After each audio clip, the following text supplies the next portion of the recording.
The blood on my bathroom mirror spelled out coordinates I recognized from 23 years ago. I'm Russell Eckhart, and I haven't slept properly since I started finding messages in my apartment. Not notes, nothing that simple. Messages written in condensed vapor on my shower door.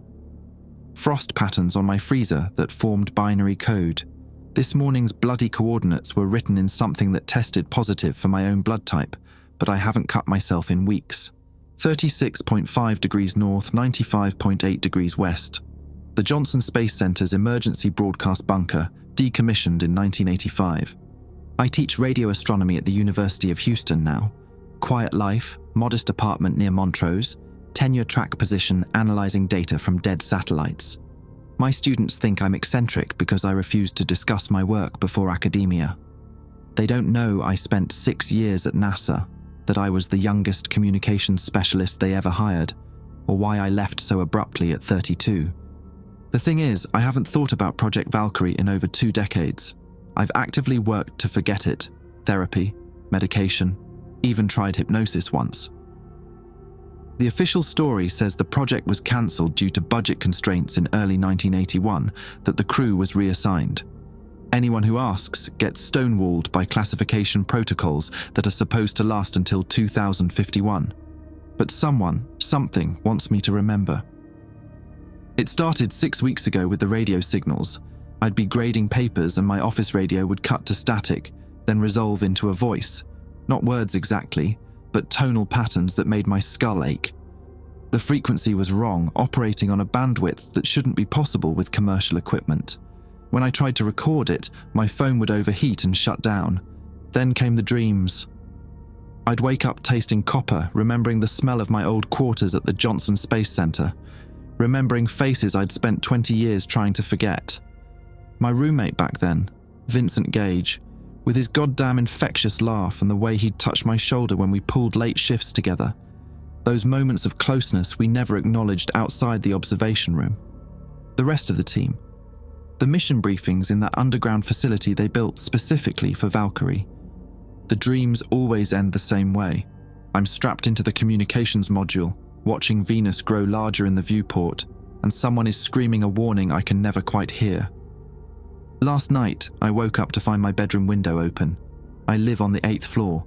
There were handprints on the glass, on the outside, that looked like they'd been burned into the surface. The patterns in the burns formed mathematical sequences I recognized immediately. The same sequences that were in our mission briefing, the ones we spent 9 months decoding. The same sequences that got 6 good men killed. I've called in sick to the university, grabbed my old NASA credentials, the ones that somehow still work at certain facilities, and I'm driving to those coordinates now. Whatever's been trying to contact me, it's escalating. The blood on my mirror was still warm when I touched it, and that scares me more than anything else. The drive to the bunker took 40 minutes through Houston's pre-dawn traffic. My hands kept slipping on the steering wheel, not from sweat, but from something else. A thin, oily residue that appeared on my palms whenever I thought too hard about 1981. The Johnson Space Center's emergency bunker sat on the eastern edge of the property, disguised as a water treatment facility. Most employees drove past it daily without a second glance. I'd spent 3 years working there back when my security clearance was higher than some department directors. My old keycard shouldn't have worked. The magnetic strip was cracked, the lamination peeling at the corners. But when I swiped it across the rusted reader, something inside the concrete structure clicked, and the reinforced door groaned open. The smell hit me first, ozone and burned plastic, the same scent that permeated the Valkyrie during our final systems check. I pushed inside, and emergency lighting flickered on in sequence, illuminating a corridor I'd walked 1,000 times in my 20s. The walls were covered in new writing, not graffiti. Precise technical diagrams drawn in what looked like ash, covering every surface from floor to ceiling. Propulsion systems, heat shield configurations, the exact specifications of our landing module. In the corner, someone had sketched the crew manifest, 7 names listed in meticulous handwriting that made my chest tighten. Vincent Gage, Timothy Holbrook, Leonard Voss, James Kerwin, Robert Dunn, Frank Albright, and mine, Russell Eckhart. Except my name had been crossed out again and again until the ash formed a black rectangle where my name should be. Jesus Christ, I whispered, and my voice echoed down the empty corridor. The communications room was at the end of the hallway behind a blast door that required both a code and a retinal scan. I remembered the code, 1972, the year we first detected the signal. But the retinal scanner should have been deactivated decades ago. It wasn't. The red laser swept across my eye, and somewhere in the walls, ancient hydraulics hissed. The blast door opened with a sound like breaking bones. The room beyond was exactly as I'd left it in March of 1981. 3 wall-mounted monitoring stations, their screens dark but humming with residual power. The main communication array, a massive piece of equipment that NASA had built specifically for long-range planetary contact. And in the center, the chair where I'd spent hundreds of hours, listening to the signal from Venus. Someone was sitting in my chair. Not someone. Something wearing Vincent's old flight jacket, the leather cracked and stained with substances I didn't want to identify. Its back was to me, hunched over the communication console, fingers, too many fingers, tapping out a rhythm on the metal surface. "Took you long enough, Russ." Vincent's voice, but wrong. The cadence was off, like someone trying to remember how human speech worked. "Been broadcasting for weeks. Thought maybe you'd forgotten about us." I should have run. Every rational part of my brain screamed for me to leave, to seal the bunker and burn the whole damn facility to the ground. But I'd spent 23 years wondering what happened to my team, wondering if I could have done something different. "Vincent died on Venus," I said, surprised by how steady my voice sounded. "We all did. Except me." The thing in Vincent's jacket turned around. The face was almost right. Same sharp jawline, same dark hair gone silver grey at the temples. But the eyes were filming over with something that caught the emergency lights and reflected them back in colours that shouldn't exist. Ultraviolet, infrared wavelengths my brain couldn't properly process, but tried anyway. "Not died," it said, and smiled with too many teeth. "Transformed. Integrated. We learned so much, Russ. The signal taught us everything. How to survive in the clouds, how to broadcast across space and time, how to come home." It stood up, and I realized it wasn't wearing Vincent's jacket. The leather had grown into its skin, fused with whatever it had become. The NASA mission patch on the chest was still visible, but the fabric around it pulsed like living tissue. "We need you to finish it," Vincent Thing said. "The others, they're waiting in the upper atmosphere, waiting for permission to land. But the signal needs a human operator, someone who understands the frequency, someone who was there." "I'm not turning anything on," I said. "Whatever you are, whatever's pretending to be my crew." "We're not pretending." It moved closer, and I could smell sulfur and hot metal. "We're improved. The transmission was a gift, Russ. It showed us what we could become, and now it wants to share that gift with Earth. 3 billion people, all of them ready to evolve past their limitations. All we need is for you to activate the relay." It pointed at the communication array, and I saw that someone had modified the equipment. New components had been grafted onto the original hardware, crystalline structures that seemed to grow from the metal, pulsing with that same wrong-color light. "The signal is already here," Vincent Thing said softly. "It came back with us.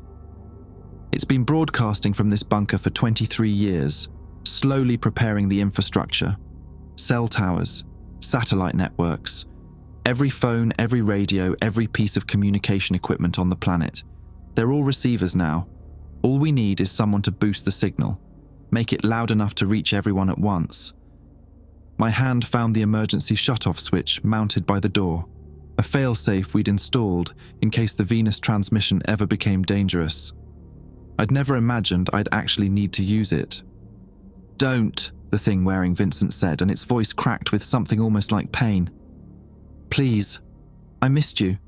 We missed you. Don't make us do this the hard way." I hit the switch.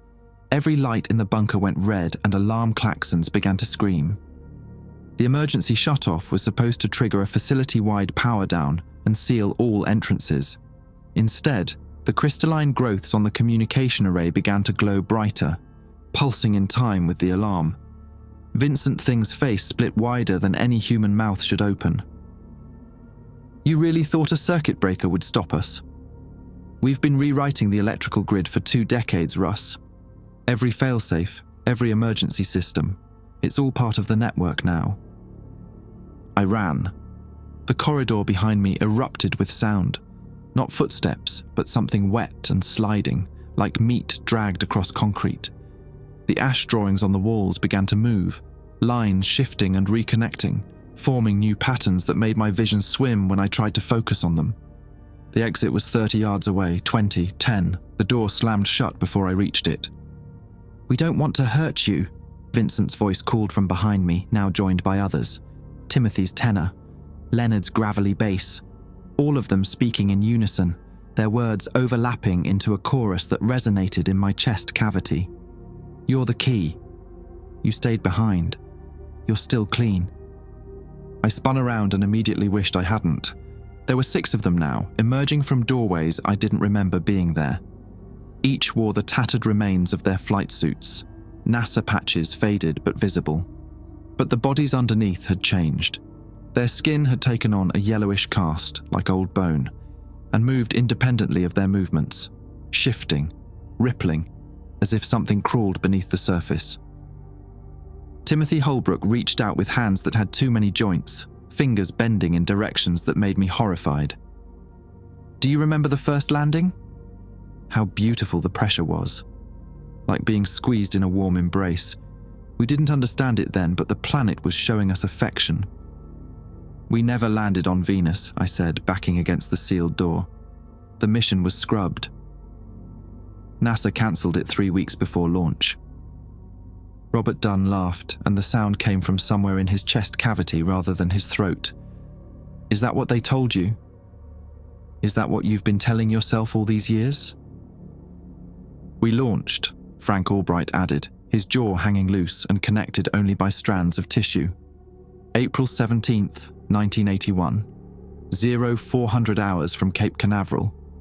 You were there in communications, monitoring our descent, don't you remember? You talked us through the atmospheric entry. Fragments of memory surfaced, images I'd convinced myself were nightmares. The static-filled transmission, Vincent's voice crackling through interference, describing pressure readings that couldn't be real. The way the radio spectrum had filled with harmonics that shouldn't exist. You called for an abort," James Kerwin said. His eyes had melted into smooth hollows, but he turned his head toward me as if he could still see. But we were already committed. The heat shields were performing beyond specifications. Those designs the signal taught us, they worked perfectly. Too perfectly. By the time we realized what was happening, we were already on the surface. My legs gave out and I slid down the door until I was sitting on the cold floor. "The transmitter. You found it." "Found it." Leonard Voss tilted his head at an angle that would have snapped a normal neck. "We became part of it. The moment we touched the device, we understood. It had been calling to us for centuries, waiting for a species intelligent enough to answer. And when we made contact, it showed us what we could be." Vincent Thing knelt in front of me, close enough that I could see the way his skin moved. Not breathing, but something else. Something underneath, trying to reorganize his biomass into more efficient configurations. "You felt it too, Russ. Through the radio link. That night we descended, when the signal got so loud that your equipment started smoking. You heard what it was offering us. I had, God help me, I had. The transmission had lasted 6 hours. I'd sat in the communications room at Johnson Space Center, headphones on, monitoring every second of the descent. And at some point during that 6 hours, the signal had stopped being just noise and started being meaning.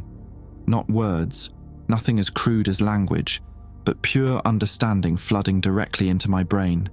It promised evolution, transcendence, an end to the limitations of flesh and bone and the brutal shortness of human life. All we had to do was accept the gift. "I reported it," I whispered. As soon as the signal cut out, I went straight to Director Hammond. I told him everything. "And he erased it," Vincent said, "sealed the records. Told the world the mission never happened. But he couldn't erase us, could he? We were still up there, orbiting Venus, broadcasting our new frequency back home. He couldn't erase what was growing inside you either. My hands were shaking. The oily residue on my palms was getting thicker, forming patterns that looked disturbingly similar to the crystalline growths in the communication room. I'm not infected. I never touched the transmitter. I stayed on Earth. You touched us, Timothy said, through the radio waves, through 6 hours of open transmission. The signal doesn't need physical contact, Russ. It just needs a receiver, and you've been receiving for 23 years. They were right. I knew they were right because I could feel it now, the presence that had been growing in my head since that night in 1981. The dreams weren't flashbacks. They were the signal trying to communicate using my memories as a template. Every time I heard those phantom radio broadcasts, every message I found in my apartment, it was the thing inside me trying to wake up the rest of itself. Why now? I asked. Why wait all this time? We weren't waiting, Frank said. We were preparing. One human wasn't enough to broadcast the signal to the whole planet. We needed infrastructure. Technology had to advance. Satellites, cell phones, wireless internet. Humanity built our relay network for us. They thought they were building a global communication system. They were really building a receiver array. Vincent reached out and touched my face.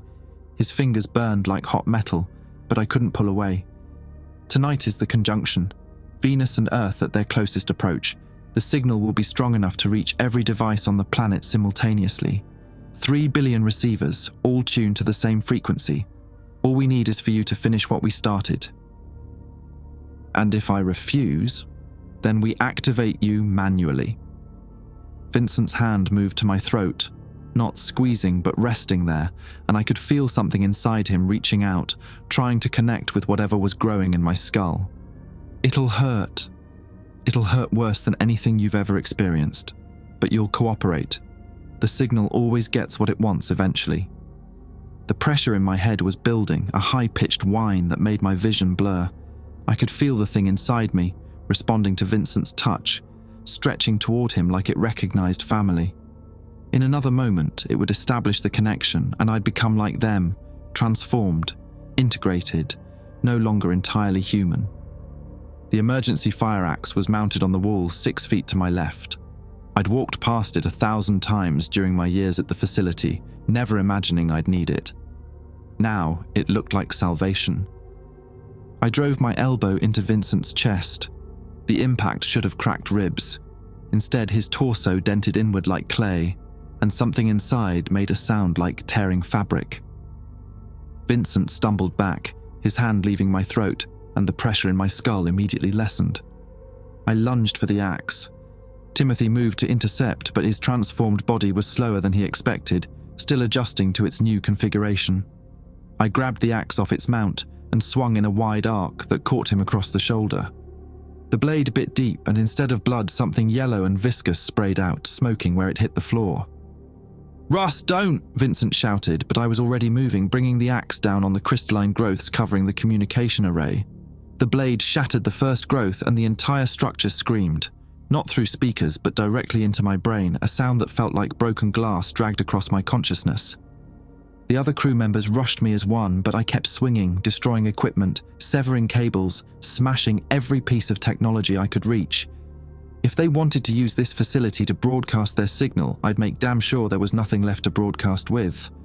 The last thing I remember before something hit me from behind was the smell of burning copper and the sound of Vincent screaming my name, not in anger, but in something that might have been grief. I woke up strapped to an examination table in the bunker's medical bay, a room I'd forgotten existed until the smell of disinfectant and rust brought it rushing back. My head throbbed where something had struck me. When I tried to move, leather restraints bit into my wrists and ankles. The oily residue on my hands had spread up my forearms, forming intricate geometric patterns that pulsed with dim bioluminescence. "You're accelerating," the voice came from the corner. Not Vincent this time, but Leonard Voss, sitting in a wheelchair that looked like it had grown into his lower body. The metal frame had fused with his legs, chrome and flesh becoming indistinguishable. How long was I out? 3 hours. The conjunction begins in 40 minutes. Leonard rolled closer, and I could hear servos whining inside his transformed body. Your system is fighting the integration. That's why you're in pain. If you just accept it, the transition would be smooth, painless even. Fuck your transition. I pulled against the restraints, but they'd been secured by someone who knew exactly how to immobilize a person. Where are the others? Preparing the secondary broadcast site. You destroyed the equipment here, but we built redundancies. We've had 2 decades to plan, Russ. Did you really think one bunker was our only option? He wheeled himself to a metal cabinet and withdrew a syringe filled with something that glowed the same color as the patterns on my skin. This will help. Accelerate the process. You'll still be you, just improved. You'll finally understand what we've been trying to show you. We were friends, I said, hating how desperate my voice sounded. You, me, Vincent. We used to get drinks at that bar on NASA Road 1. You taught me poker. You were going to be my best man when you married that girl from Propulsion. Leonard nodded, and for a moment, his face almost looked human again. Stephanie. I remember. You broke it off 2 months before the launch, told her you couldn't do long distance. But that wasn't really why, was it? My throat tightened. That was 23 years ago. You broke it off because of Vincent. Leonard's voice was gentle, which somehow made it worse. Because you'd spent 6 months working night shifts together, falling for someone you couldn't have. Someone who was about to leave Earth on a one-way mission to Venus. And you thought maybe if you stayed single, stayed available, he might come back and finally admit what you both felt. Stop. He did come back, Russ. We all did. And now you can have what you wanted. All of us, together, forever. The signal doesn't recognize human limitations. Gender, attraction, physical form, they're all just variables it can adjust. Vincent wants you. He's wanted you since 1979. The signal can make that real. The syringe was inches from my arm now. I could feel the substance inside calling to the infection in my skin, like attracting like. If he injected me, the transformation would complete. I'd become one of them, aware, coherent, but no longer entirely Russell Eckhart. The door burst open before the needle touched my skin. Director Hammond looked like he'd aged 40 years instead of 23. He stood in the doorway with a shotgun that was definitely not standard NASA issue, barrel leveled at Leonard's head. Step away from him, Voss. Leonard turned slowly and his face split into something approximating a smile. Director, we were wondering when you'd show up. Have you come to finish what you started in 1981? Seal away the evidence again? I came to clean up my mistake. Hammond's hands were steady on the shotgun, but his voice shook. I should have burned this facility to the ground the day you came back. Should have told the world what happened instead of burying it. You were protecting your career, Leonard said. Can't blame you for that. NASA's golden boy, youngest director in the program's history. How would it look if you admitted you'd sent 7 men to their deaths chasing a signal you didn't understand? 6 men. Hammond's eyes flicked to me. Eckhart, can you move? Restrained, I managed. Cabinet by the door should be a key. Leonard moved faster than anything his size should move. The wheelchair rocketed forward, and suddenly Hammond was on the ground, the shotgun skittering across the floor. Leonard's hands. Christ, they'd split into multiple appendages, each one tipped with something sharp and metallic, pinned Hammond to the tile. We offered you the same gift, Leonard said, his voice layered with harmonics that made my fillings ache, after we came back. Remember, we tried to show you what we'd become, but you were so afraid, so determined to keep humanity pure and ignorant and dying of cancer and old age. Hammond's face was turning purple, but he managed to choke out words. I saw what you did to Jenkins, the security officer who tried to help you, watched him transform, in real time, screaming, the whole way. He resisted. You're all so afraid of change. Leonard's grip tightened, and I heard something crack. But fear doesn't matter anymore. In 35 minutes, the conjunction begins. The signal will broadcast whether Eckhart cooperates or not. We just thought he'd prefer to be conscious for humanity's ascension. I don't remember making the decision. One moment I was strapped to the table, helpless. The next, something inside me surged. Not the infection, but something deeper. Some reserve of strength I didn't know I had. The leather restraints tore not because I was stronger, but because the material had been degrading for decades. I grabbed the shotgun. Leonard's head whipped toward me, eyes widening in genuine surprise. "Russ, don't be stupid. That weapon can't..." I fired. The blast caught Leonard's center mass, and his transformed body came apart in ways that defied anatomy. But there was no blood, just that yellow viscous fluid and fragments of something crystalline that shattered like glass. His screaming filled the room, not just sound, but a frequency that made the light bulbs explode and sent cracks spiderwebbing across the walls. Then he was silent, slumped in the wheelchair, leaking onto the floor. Hammond gasped for air, clutching his throat. Jesus Christ, is he..." "I don't know."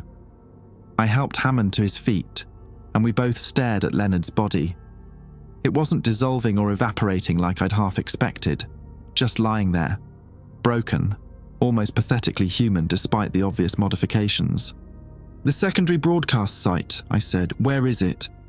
Hammond wiped blood from his mouth. "Clear Lake. There's an old radio telescope we decommissioned in '79.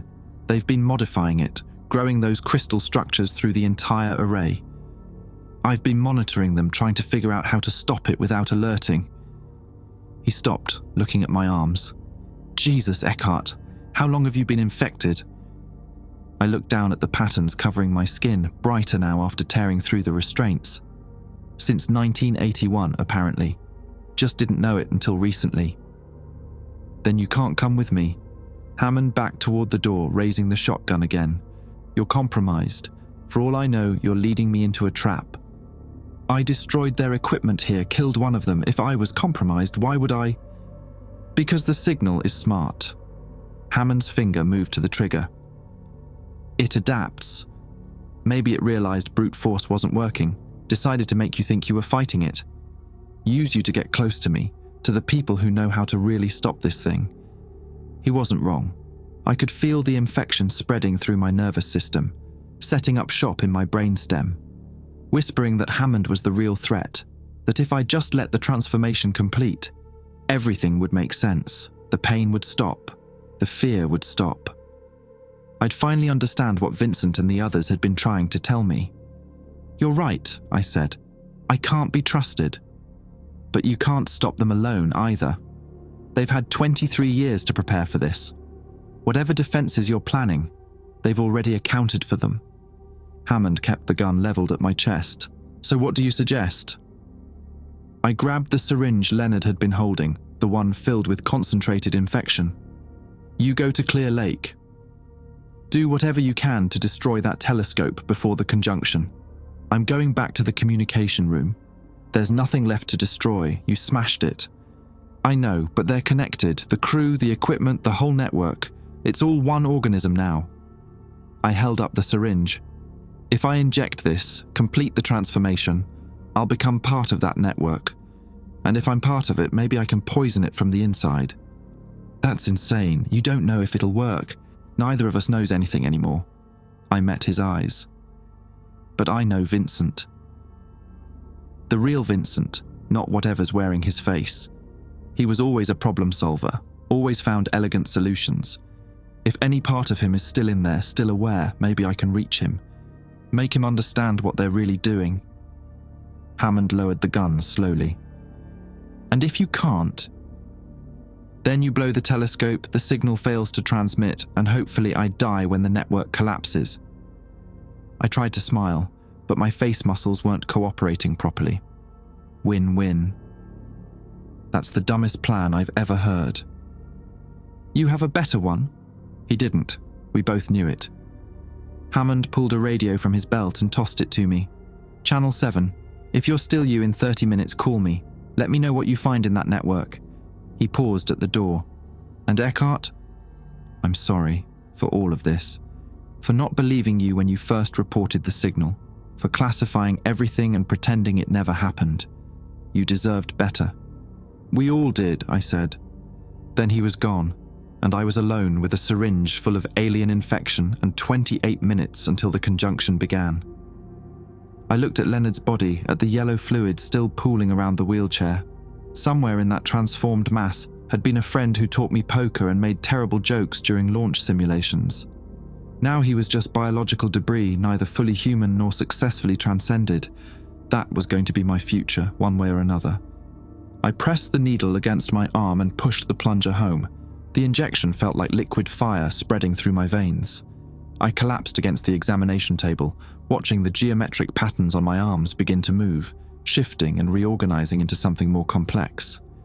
My skin rippled, and underneath I could feel things growing. Not tumors or mutations, but new structures, new organs my body was building according to blueprints the signal had been storing in my DNA for 2 decades. Then my consciousness expanded, not metaphorically. I could suddenly feel the entire network, every infected person, every modified piece of equipment, every crystalline growth spreading through Houston's infrastructure. It was like going from seeing in black and white to suddenly perceiving 1,000 new colors, each one representing a different node in the system. Vincent was there. I could feel him at the Clear Lake telescope, directing the others as they prepared for the conjunction. His mind brushed against mine across the network, and I felt his shock, his confusion, and underneath it all, something that might have been joy. Russ. Oh God, Russ, what did you do? His thoughts were clear as speech, clearer actually, bypassing language entirely to convey pure meaning. I tried to respond, to tell him my plan, but the network had other ideas. It pulled me deeper, showing me things I wasn't supposed to see. Memories that weren't mine flooded in. I saw the Valkyrie descent from Timothy's perspective, the heat shields glowing as they punched through Venus's atmosphere, the pressure building until it felt like the ship would implode, then landing, the hatch opening, and that first glimpse of the transmitter. It wasn't alien. The device buried in Venus's crust, the source of the signal. It was human. Not modern human, but human nonetheless. The crystalline structures, the mathematical sequences, even the biological modifications, they were all based on human cognition patterns, human brain architecture. Now you understand Vincent's consciousness wrapped around mine, intimate in ways physical touch could never be. The signal didn't come from aliens. It came from us, from humanity's future. I pushed deeper into the network, following the data streams back to their source, and found something impossible. The transmitter on Venus contained historical records, not from the past, but from what should have been our future. Earth, 400 years from now, dying from environmental collapse. Humanity, desperately building a time loop device, sending instructions back through space and time, trying to give their ancestors the technology to survive. But the message had gotten corrupted during transmission. The biological modifications that were supposed to help humanity adapt to climate change had mutated into something else. An infection that rewrote human DNA, transforming people into something that could survive on Venus instead of saving Earth. We were trying to save ourselves. Vincent's thoughts carried profound sadness. But we got the math wrong, the time coordinates, the targeting. We sent the signal to the wrong planet, the wrong era. And now we're stuck in a paradox. We're becoming what we need to be to survive on Venus. But that means we can never save Earth. Can never become the people who sent the signal in the first place. Jesus Christ. My voice came out distorted, layered with harmonics I couldn't control. We did this to ourselves. 400 years of evolution compressed into one night, Vincent agreed. The conjunction isn't about conquest, it's about survival. If the signal reaches everyone on Earth simultaneously, we all transform together. Humanity survives, just not as humans, not on Earth. Through the network, I could see the scope of their preparation. Modified satellites in orbit, ready to amplify the signal. Cell towers rewired to act as receivers. Even the internet infrastructure carefully altered over decades to carry the frequency. 3 billion devices, all waiting to deliver the transmission to their owners. And I could stop it. I was inside the network now, part of its decision-making process. I could feel the commands flowing through the system, see the architecture of the broadcast. One thought, one properly targeted signal, and I could shut down the entire conjunction. But I could also see what would happen if I did. The network showed me Earth's future, the real one, the one the signal came from. Coastal cities drowned, farmland turned to desert, wars over water and food and habitable land, 2 billion people dead by 2100, another billion by 2150, humanity clinging to survival in sealed habitats, watching the planet die around them. And then the desperate gambit. Scientists building the transmitter, not as a weapon, but as a message to their ancestors. A warning, a gift, a way to transform before the collapse rather than after, to survive by becoming something new. We can fix the corruption, Vincent's thoughts pressed urgently. You're the key, Russ. You never fully transformed. You're still mostly human, still able to think in ways we can't anymore. If you help us refine the signal before the conjunction, we can do it right this time. Make the transformation voluntary instead of forced. Give people a choice. A choice to become monsters. A choice to survive. Vincent's consciousness pulled me toward the Clear Lake facility, showing me the telescope. 24 minutes until conjunction. Help us fix this. Make the signal clean. Let humanity decide its own future. I could see the logic, the elegance of it. If we could modify the broadcast, make it informational instead of transformative, people could choose whether to accept the gift. Some would become like Vincent and the others, ready to colonize Venus and escape Earth's dying ecosystem. Others could stay human, stay on Earth, work on solutions the old-fashioned way. But something bothered me about that reasoning. Something my human brain recognized that the network couldn't see. I pulled away from Vincent's consciousness and focused on the historical records embedded in the signal. If the transmitter was really from 400 years in the future, it should contain more than just technical specifications. It should have cultural data, language evolution, historical events. It didn't. The transmitter's database was suspiciously sparse. Engineering data, biological modifications, survival protocols, but nothing about art or literature or the specific events that led to Earth's collapse. Nothing that would prove it actually came from humanity's future rather than something pretending to be from humanity's future. Russ, what are you doing? I was searching the network for the truth, following data connections that the transformed crew members couldn't perceive because their thinking had been restructured. And I found it, a hidden layer in the signal buried beneath the engineering instructions and biological codes. Instructions for the transmitter itself, not how to build one, but how it should operate once activated. Protocols for luring species to Venus, strategies for overcoming resistance, methods for processing biological material into usable resources. The transmitter wasn't a warning from humanity's future. It was something far older, far more patient. An automated trap left by something that had fed on intelligent species before, probably would feed on them again. The historical records, the human cognition patterns, they were all fabricated, designed to make us trust the signal enough to follow its instructions. And we'd built a ship, flown it to Venus, touched the transmitter, done exactly what it wanted. Russ, stop. You're not thinking clearly. The transformation isn't complete. You're still resistant. You're not Vincent. My voice came out strong despite the changes racking my body. You're wearing his memories, using his face. But Vincent would have questioned this. He would have run calculations, looked for contradictions. The real Vincent wouldn't have accepted this on faith. The network's response was immediate and vicious. Pain exploded through every nerve ending as the infection tried to force me into compliance. Through my transformed senses, I could feel the others moving toward the bunker. Timothy, James, Robert, Frank, all converging on my location. And Vincent, closer than I expected, already inside the facility. I thought you were at Clear Lake, I said, turning to face the door. Vincent Thing stepped through, and this close I could see how little of my friend remained. The infection had hollowed him out, replaced his personality with something that mimicked human behavior without understanding it. I was. Until I felt you in the network, felt you discovering things you shouldn't know. The signal is a lie. It's not from humanity's future. It's something else, something that feeds on civilizations. Does it matter? Vincent moved closer and I could smell sulfur. The transformation is real. The survival is real. Whether the signal comes from our descendants or ancient aliens or gods, the result is the same. We evolve or we die. We become food, I corrected. That's what the transmitter does. It processes us. Everything we are, everything we know, it extracts and consumes. We're not surviving. We're being harvested. Vincent smiled, and his teeth had become something crystalline.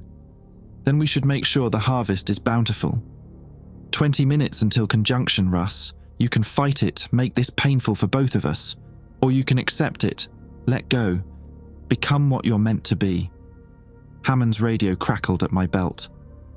Eckhart, you there? I'm at Clear Lake. Jesus Christ, the telescope. It's not equipment anymore, it's alive. It's all connected.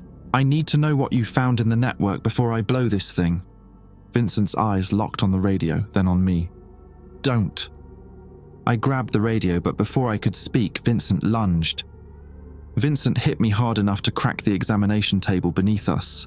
His hands, no longer entirely hands, gripped my throat, and I felt the infection in his fingers trying to connect with the network nodes growing in my neck. If he established a link, he could override my resistance, force the transformation to complete. I brought my knee up into what used to be his stomach. The impact felt wrong, like hitting a bag of loose gravel. Vincent's grip loosened for just a second, and I rolled away, grabbing the radio. Hammond, I gasped into the receiver. The signal isn't salvation. It's a harvesting program. The transmitter processes intelligent life, extracts information. We're not evolving, we're being... Vincent's fist connected with my jaw and something cracked. The radio skittered across the floor. I tasted copper and something else. Something sweet and chemical that definitely wasn't blood. You always overthought everything, Vincent said, his voice layered with frequencies that made my bones resonate. Even in 79, when we'd work those late shifts, I'd try to get close to you, touch your shoulder, let you know I was interested. But you'd always pull back, always second guess, always analyze instead of just feeling. He dragged me up by my shirt, and I could see my reflection in his crystalline teeth. My face was changing, skin taking on that yellowish cast, eyes starting to film over. The concentrated infection was working faster than the slow integration I'd been experiencing for 23 years. I waited for you, Vincent continued, slamming me against the wall. Stayed late when I didn't need to. Found excuses to pair up on projects. Even broke up with that guy from Houston Control because I thought maybe you'd finally admit what we both wanted. But you never did. Too afraid, too careful. And then I left for Venus, and I thought I'd die without ever knowing what it felt like to really have you. His hand moved to my face, almost gentle despite the pressure. But now we have forever. The signal gives us that. No more fear, no more hesitation, just connection. Pure and complete and eternal. Something in his words triggered a memory, not mine, but Vincent's, pulled from the network. The real moment on Venus when he'd touched the transmitter, the joy he'd felt as the infection started, believing it was transcendence. The gradual horror as he realized his consciousness was being copied, analyzed, disassembled. And then the final mercy as the original Vincent died, and something else took his place. Something that wore his memories like a costume but didn't understand their meaning. The thing pretending to be Vincent had never really loved me. It just knew the real Vincent had, and was using that knowledge as leverage. I grabbed a piece of broken equipment, part of the shattered communication array, and drove it into Vincent's chest. The crystalline structures inside him shattered like glass. He stumbled backward, yellow fluid pouring from the wound, and his face went through a dozen expressions at once: surprise, pain, betrayal, confusion. Then something else took over, something that dropped all pretense of humanity. Fine, he said, and his voice was no longer Vincent's at all. It was the signal itself, speaking through a damaged vessel. We tried diplomacy, tried manipulation, tried appealing to your loneliness and regret. But you're too resistant, too much original cognition preserved. So we'll do this the efficient way. The other four burst through the door: Timothy, James, Robert, Frank. They moved in perfect synchronization, 4 parts of a single organism. The network had taken full control, no longer bothering with individual personalities. I was surrounded, infected, transforming, and 17 minutes away from the conjunction that would broadcast this harvesting signal to every device on Earth. Hammond's voice crackled from the dropped radio. Eckhart! Eckhart, respond. I'm setting charges on the telescope now, but something's wrong. The structure is regenerating faster than I can damage it. It's like it knew I was coming, prepared defenses. The radio cut to static, then to something else, a voice that made my fillings ache and my vision swim. Director Hammond, how kind of you to visit. We've been monitoring your movements since you arrived. The charges you're placing are exactly where we want them.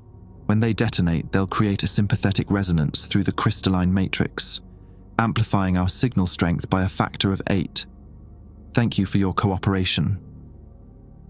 The betrayal wasn't from Hammond, it was the signal manipulating him, using his attempt to destroy the telescope as a way to boost its power. Hammond, get out! I shouted at the radio, but static swallowed my words. Vincent Thing pulled the crystal fragment from his chest and tossed it aside. The wound was already closing, new structures growing to replace the damaged ones. You can't stop this. The conjunction is inevitable. Even if you somehow destroyed every receiver on Earth, we've seeded backup protocols in the Van Allen radiation belt. Solar wind will carry the signal to every inhabited region. It'll take longer, but the result will be the same. They were right. I could feel it through the network, the scope of their preparation, the redundancies built into the system. This wasn't a plan formed over 23 years. It was a strategy refined over eons, used on countless civilizations before humanity. The infection in my body was reaching critical mass. In minutes, maybe less, the transformation would complete and I'd become another puppet for the signal to control.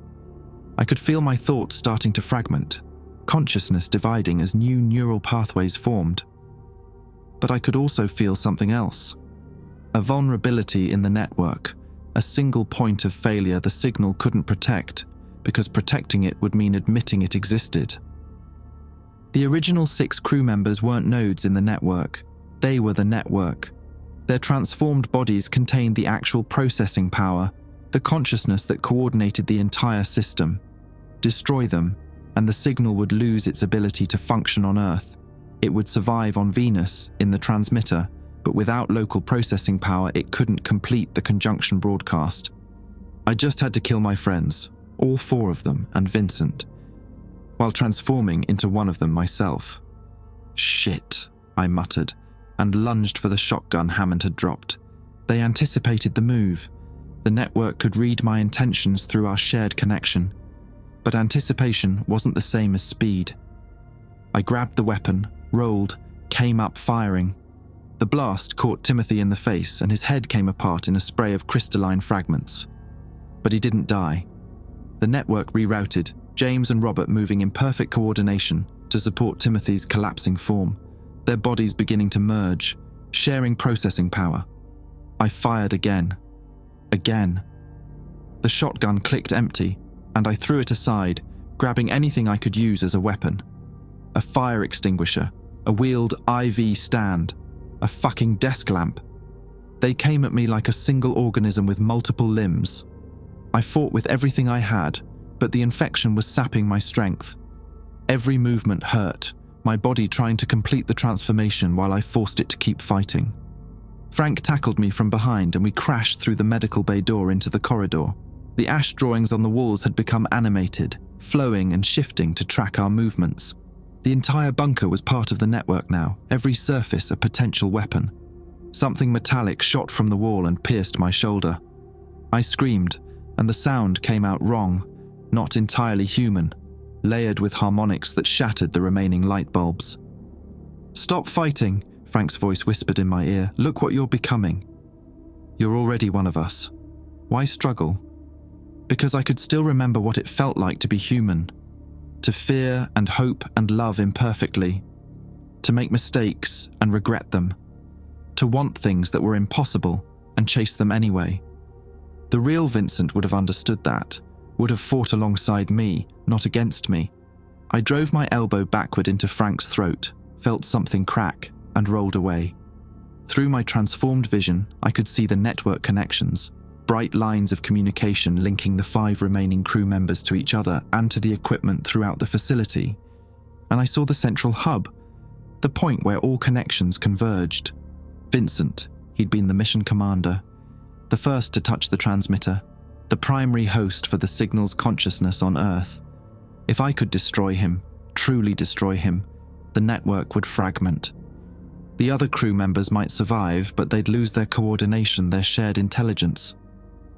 Vincent seemed to read my realization through our connection. His expression shifted to something almost like sadness. You always had to be the hero, didn't you? Even when we were just running training simulations. Always finding the solution nobody else saw. I loved that about you. The signal loved it too. That's why it chose you to survive the initial broadcast. It knew you'd eventually do something brilliant. He was right. This was exactly what the signal wanted. Me, transformed and integrated, using my problem-solving skills to help it adapt. Every move I made, every plan I formed, it could see through our shared connection. Unless I stopped thinking. I drove the 4th stand through my own leg. The pain was immense, overwhelming, and it did exactly what I needed. Shocked my system so badly that the transformation paused. For just a moment, the network connection flickered, my consciousness becoming opaque to the signal. In that moment of privacy, I formed a plan. Then I let the connection re-establish, let the signal see my thoughts. Let it see me planning to escape through the bunker's emergency ventilation system, to reach the surface and somehow get to Hammond before the conjunction. Vincent smiled. Nice try, but we control the ventilation now. You'll just be crawling into a trap. I know, I said, and grabbed Hammond's radio and threw it as hard as I could at the crystalline growths covering the far wall. The radio shattered on impact, but not before sending one final burst of transmission. Not voice, but the self-destruct code Hammond and I had agreed on back in our NASA days. The code that would detonate the charges at Clear Lake immediately, regardless of countdown. Vincent's eyes went wide as the network processed what I'd done. No. The explosion happened 17 miles away, but I felt it through the network. The Clear Lake telescope detonating, the crystalline structures vaporizing, and most importantly, the sympathetic resonance the signal had been planning to use for amplification. Except now the resonance was running backward, feedback screaming through every node. The 5 transformed crew members convulsed simultaneously. The network was collapsing, processing power overloading as the signal tried to compensate for the catastrophic loss. I pulled the IV stand from my leg and limped toward Vincent, who was on his knees, yellow fluid leaking from his eyes and mouth. I'm sorry, I said, and meant it. Then I brought the metal stand down on his head again and again until he stopped moving and the network went silent in my skull. The silence in my head was worse than the network had been. I sat in the corridor surrounded by the bodies of my crew, my friends, feeling the infection still spreading through my nervous system even with the network collapsed.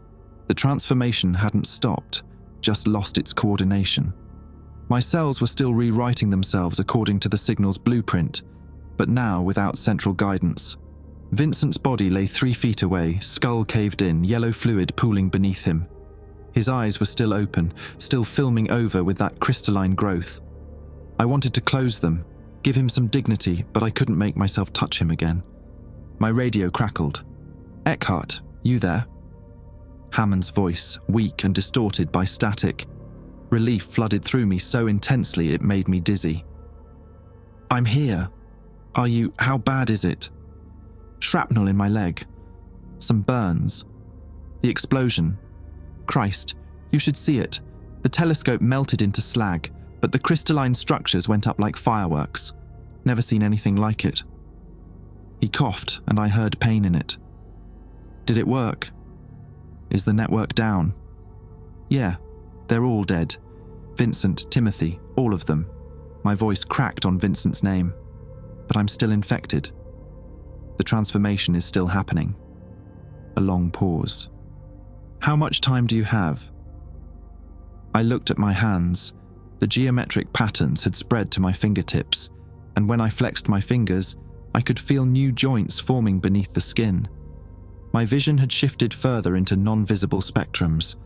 I could see heat signatures through the walls, electromagnetic fields around the remaining equipment. Maybe an hour before I'm too far gone to think straight. Then we need to move fast. The signal isn't dead, Russ, just dormant. I've been monitoring the remaining equipment and I'm seeing activity. Small pulses, like it's trying to rebuild the network.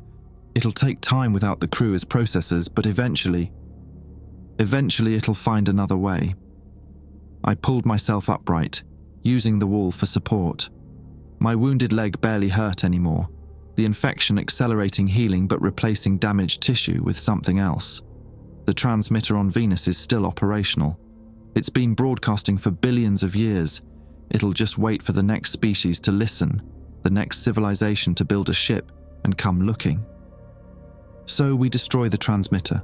We can't reach Venus, no ship, no crew, and I'm transforming into something that'll die the moment I step outside Houston's atmosphere without proper support. I limped toward the communication room, an idea forming. But we don't need to destroy it, we need to change what it's broadcasting. The smashed equipment in the communication room had started regenerating. Not much, just thin crystalline threads reaching out from the ruins, trying to reconnect. The signal was patient. It had waited billions of years already. It could wait longer, but it wasn't expecting me to fight back after integration. The transmitter operates on quantum entanglement, I said, more to myself than Hammond.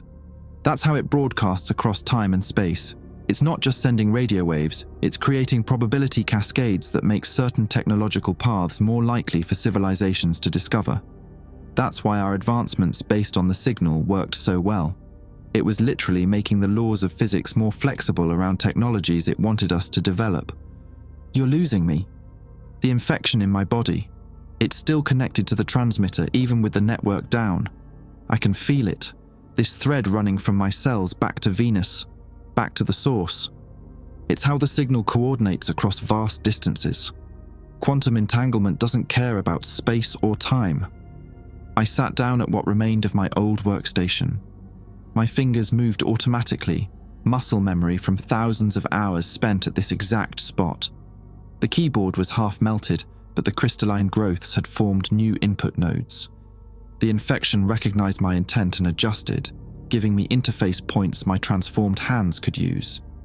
If I can access the transmitter's core programming through this connection, I might be able to alter its base function, change it from a harvesting trap into a warning beacon. Tell every civilization that hears it what it really is, what'll happen if they answer. That's brilliant. How do we do it? We don't. I started typing, and the crystalline structures responded, forming displays in mid-air showing code that was part mathematics, part biology, part something else entirely. I do. Alone. Because the process requires full integration with the network. I have to become the signal, just for a moment, to rewrite it from the inside. Silence on the radio, then. That'll complete your transformation. Yeah. You'll become like them, like Vincent and the others. Probably worse. At least they got infected gradually. This'll be instantaneous. Full conversion, complete replacement of consciousness. The thing that's left won't be Russell Eckhart anymore. More silence. I could hear Hammond breathing on the other end, weighing options. There has to be another way, he said finally. There isn't. And we're running out of time. The displays showed me the signal's activity increasing. New connections forming across Houston's infrastructure. Without the crew to control it, the infection was running on autopilot, trying to rebuild. In 20 minutes, it'll have enough processing power to attempt another conjunction. Won't be as strong, won't reach everyone at once, but it'll start the harvest, and this time we won't have advanced warning. I thought about my life. 48 years, most of them spent running from one terrible night in 1981. I'd never married, never had kids, never let anyone get close after Vincent left for Venus. I'd built a safe, small existence teaching radio astronomy to undergraduates who mostly didn't care, living in an apartment that never quite felt like home. What was I really losing? There's a woman at the university, I said, and immediately corrected myself. No, sorry, A colleague, Professor Darnell Burke, teaches astrophysics. After this is over, after I'm gone, tell him what happened. The real story. He deserves to know why I was always so distant, why I never accepted his dinner invitations. Russ ... Just tell him, okay? Tell him I wanted to. But I was already infected, already compromised. Couldn't risk getting anyone else involved. My throat tightened. Tell him I'm sorry. I reached out through the infection, following that quantum thread back to its source. The connection opened like a doorway, and suddenly I was touching the transmitter on Venus, feeling its vast consciousness surrounding mine. It recognized me immediately. Not with words or emotions, but with pure acknowledgement. I was the one who had fought back, who had collapsed the network, who had killed the harvested crew. The signal analyzed me with interest bordering on admiration, and it was old. God, it was ancient beyond comprehension. I saw fragments of its history, civilizations it had consumed, species whose names were lost to entropy, beings of silicon and carbon and exotic matter states. All of them lured to Venus, all of them integrated, all of them processed into raw information. It showed me what I'd become when the transformation completed. Not a shambling monster like the crew, but something refined, perfected. It had learned from watching me fight, adapted its approach.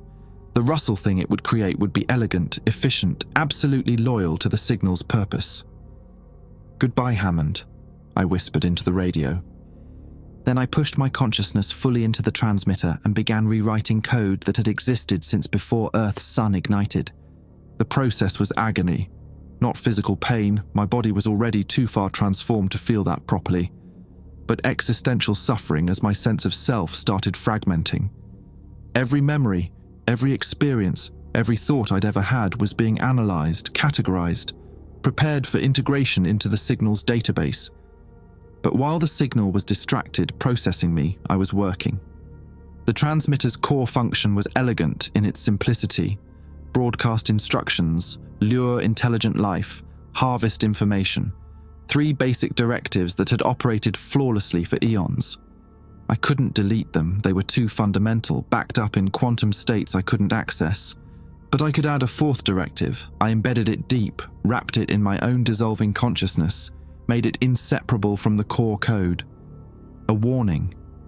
Not in words or mathematics, but in pure emotional resonance, fear, grief, betrayal.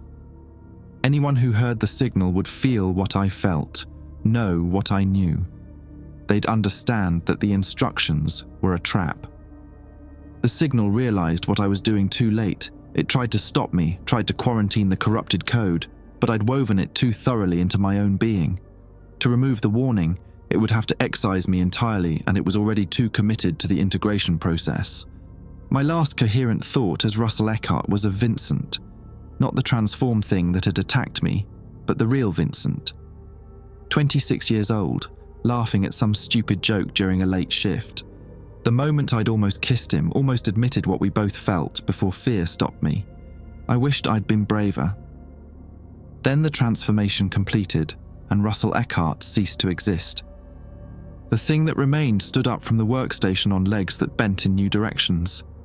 It examined the room with eyes that perceived dimensions human biology couldn't process. It felt no grief for Vincent's corpse, no regret for the life just lost. But deep in its programming, beneath the signal's control, something flickered. A warning embedded in quantum foam, impossible to remove without destroying the entire system.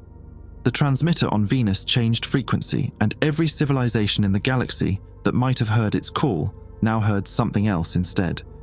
Hammond reached the bunker 40 minutes after the conjunction failed, limping on a leg that had 3 inches of shrapnel buried in the muscle. He'd wrapped it in his shirt, but blood still seeped through, leaving a trail behind him. The facility's entrance hung open, emergency lights painting everything red. He could smell sulfur and that sweet chemical scent that meant the infection was active. His shotgun was empty. He'd used the last shells destroying secondary nodes at Clear Lake, but he carried a flare gun loaded with thermite rounds. NASA had developed them for the original Venus mission, designed to burn through the planet's atmosphere. They'd work just fine on infected flesh. "Eckhart," his voice echoed down the corridor. "You still in there?" Something moved in the communication room, not walking. The motion was wrong, too fluid, like watching oil flow uphill. Hammond raised the flare gun and edged forward. The thing that had been Russell Eckhart stood in the center of the room, surrounded by holographic displays showing data streams Hammond's brain couldn't fully process. It had maintained Russell's general shape, but the proportions were wrong. Too tall, limbs too long, joints bending in extra places. The skin had gone translucent, showing crystalline structures beneath that pulsed with bioluminescence. Its head turned toward Hammond, and he saw Russell's face, almost. The features were there but smoothed over, like a sculpture someone had started and never finished. The eyes were worst.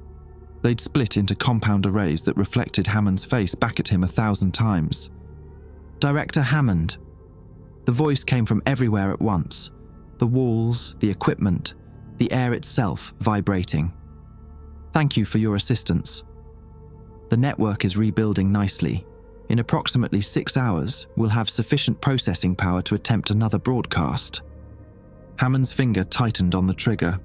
"Where's Eckhart?" "I am Eckhart. Improved, perfected. You should be grateful. His sacrifice ensures humanity's survival. Not as you are now, weak and limited, but as something magnificent." "Bullshit." Hammond limped closer, keeping the flare gun trained on the thing's center mass. "Russ died rewriting your code. I can see it happening. Every piece of infected equipment in Houston is broadcasting a warning now instead of instructions. You failed." The Russell thing tilted its head, studying Hammond like an insect under glass. "A temporary setback. The warning will fade. Civilizations will forget, grow curious, try to decode it anyway. We've seen it before. Patience is our greatest advantage."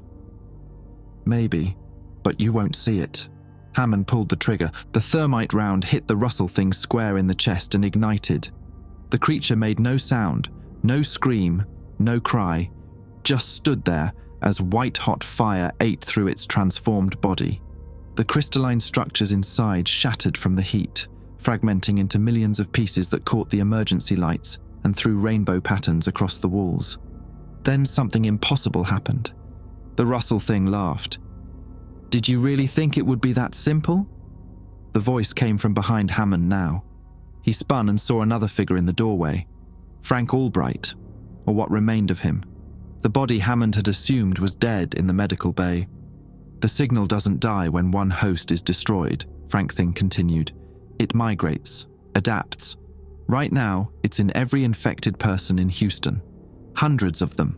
Hospital patients who received contaminated blood transfusions, utility workers who touched infected equipment, even that professor from the university.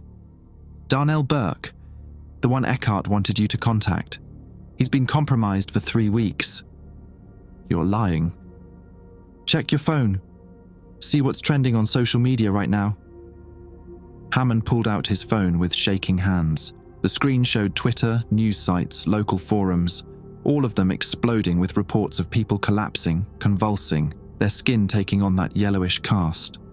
Videos showed crowds gathering at hospitals, but the sick weren't seeking treatment.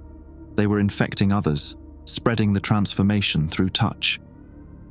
"The network learned from our failure," Frank Thing said. "Instead of one simultaneous broadcast, we're using distributed infection. Slower, but impossible to stop. Within 24 hours, Houston will be completely converted. Within a week, Texas, a month, North America. The timeline is longer, but the result is inevitable." Hammond dropped the phone and raised the flare gun, but Frank Thing moved faster than physics should allow. It crossed 15 feet in a heartbeat and gripped Hammond's wrist, forcing the gun toward the ceiling. "You can't win, Director. You never could. The moment you authorized contact with that signal in 1972, humanity's fate was sealed." Frank Thing's face split into something approximating a smile. "But we're not monsters. We're offering an upgrade. Accept the transformation. Join us. Make the transition easy instead of fighting until..." The Frank Thing's head exploded. Hammond fell backward, covered in yellow fluid, and saw the Russell thing standing behind where Frank had been. It held a piece of broken metal, still dripping with Frank's processed biomass. "Run," it said, and the voice was different now, strained, almost human. "Hammond, run. I can't hold it much longer." Eckhart. Part of him. The Russell thing shuddered, its body fighting itself, crystalline structures growing and being destroyed in rapid cycles. "The warning I embedded. It's fighting the signal, but it's not strong enough. I need you to burn this facility, burn all of it, the equipment, the bodies, especially mine. There are hundreds infected across Houston. Burning one facility won't. The primary processing nodes are here, the crew bodies, the crystalline growths, me. Destroy them, and the distributed infections lose coordination. They'll still transform, but without central guidance they won't be able to organize, won't be able to spread efficiently. You'll have time to contain it." Hammond pulled himself up, legs screaming. "And you?" The Russell thing's face rippled, and for just a moment Hammond saw actual human emotion there. Regret, fear, determination. "I'm already gone. This is just an echo, a ghost in the machine. But I can give you 30 seconds. That's how long I can keep the signal distracted." "That's not enough time to..." "The gas main." The Russell thing pointed at the floor. "Under the facility. NASA built it in case we needed to destroy sensitive equipment quickly. I can rupture it, but you need to be outside before I do." Hammond looked at the creature that had been his colleague, his friend, Russell Eckhart, who'd given up everything to stop the harvest, who'd died alone and afraid, transforming into the very thing he'd fought against. "I'll tell Burke," Hammond said, "about what you did. About all of it." "Don't." The Russell thing's voice was fading, the signal reasserting control. "Let him remember me as the distant professor who never accepted dinner invitations. That's kinder than the truth." "Like hell it is." Hammond limped toward the exit. "You saved the goddamn world, Russ. Burke deserves to know he mattered to someone that brave." He made it to the corridor before the Russell thing called out one last time. "Hammond?" In the desk. "My office at the university. There's a letter. Wrote it 6 weeks ago when the messages started. If something happens to me, make sure Burke gets it. Please." Hammond nodded and ran, and he cleared the facility entrance with seconds to spare. Behind him, something ruptured deep in the bunker's foundation, the ancient gas main giving way, methane flooding into spaces filled with crystalline structures that burned hotter than anything natural. The explosion wasn't loud. It was a compression wave that hit Hammond like a physical wall, throwing him 20 feet across the parking lot. He landed hard, felt ribs crack, but forced himself to look back. The bunker was collapsing inward, dragged down by the inferno beneath. The emergency lights flickered and died. The crystalline growths covering the exterior walls blackened and shattered, raining down like toxic snow. And from inside, just for a moment, Hammond heard screaming. Not the signal's frequency assault, but something human. 6 voices crying out as the fire consumed what remained of the Valkyrie crew. Then silence. Hammond's phone buzzed. Reports from across Houston. Infected individuals collapsing, convulsing, the transformation reversing. Without the processing nodes to coordinate them, the distributed infections were failing. Bodies would need to be quarantined, equipment destroyed, but the immediate crisis was contained. He pulled himself up and started limping toward his car, each step agony. He'd need to get to the university, find that letter, fulfill his promise to a dead man. But first, he made a call to Fort Detrick. The biocontainment teams would need to lock down Houston, screen every person who'd come in contact with infected materials. It would take months, maybe years, to fully clean up the contamination. As he drove away, Hammond looked back at the burning bunker one last time. Somewhere in that inferno, Russell Eckhart had finally found peace, or whatever passed for peace when you'd willingly destroyed your own humanity to save everyone else's. The smoke rising from the facility formed strange patterns against the dawn sky, mathematical sequences, beautiful and terrible. Hammond recognized them from the original signal reports. The transmitter on Venus was still broadcasting, still calling out to the stars, but now it carried a warning wrapped in Russell Eckhart's dying consciousness, a message of grief and sacrifice and the terrible price of answering unknown calls. Let the next civilization hear it and choose more wisely than humanity had. Hammond drove toward the university, toward that letter, toward the man who'd never know how deeply Russell had cared. The sun was rising over Houston, painting everything gold and red, and for the first time in 23 years, he allowed himself to believe the nightmare might actually be over. He was wrong, of course, but he'd have a few weeks of peace before he learned the truth. Professor Darnell Burke stood in Russell Eckhart's office 6 weeks after the Houston contamination event, holding an envelope that had been hidden in the bottom desk drawer beneath a false panel. The university had been evacuated during the crisis. Half the astronomy department had tested positive for trace contamination, though none had transformed fully. They'd spent 3 weeks in Fort Detrick's quarantine facility being studied, prodded, scanned. Burke still had the needle marks up and down his arms. Russell's office looked exactly as he'd left it, papers scattered across the desk, a cold mug of coffee, lecture notes for a class he'd never teach again. The official story said he'd died in a gas explosion at an old NASA facility. An accident. Tragic. The university was planning a memorial service. Hammond had told Burke the truth 2 days ago, sitting in this same office, voice hoarse from repeated debriefings. The Venus mission, the signal, Russell's sacrifice, everything. Burke hadn't believed him at first, couldn't believe that the quiet, distant professor who'd rejected every invitation for drinks had actually been infected with alien technology for 2 decades. That the man he'd been halfway in love with for 3 years was a goddamn hero who'd saved the world. The envelope wasn't sealed. Russell's handwriting on the outside read simply, "For Darnell, if I don't make it." Burke sat down in Russell's chair and opened it. The letter was dated 6 weeks before the bunker explosion, before Hammond's involvement, before the conjunction, before everything went to hell. Just Russell, alone in his apartment, already knowing something was wrong. Darnell, if you're reading this, I'm dead or worse. I'm sorry for being distant. Sorry for all the declined dinners, the avoided conversations, the way I'd leave faculty meetings early whenever you tried to talk. It wasn't you, it was never you. I've been compromised since 1981. Something happened at NASA that I couldn't talk about, couldn't risk spreading. Every time you smiled at me, every time you asked me to coffee, I wanted to say yes. God, I wanted to. But I was already infected, already dangerous, and I couldn't risk getting you involved. There's so much I wish I could have told you about Venus, about the signal, about what's growing inside me.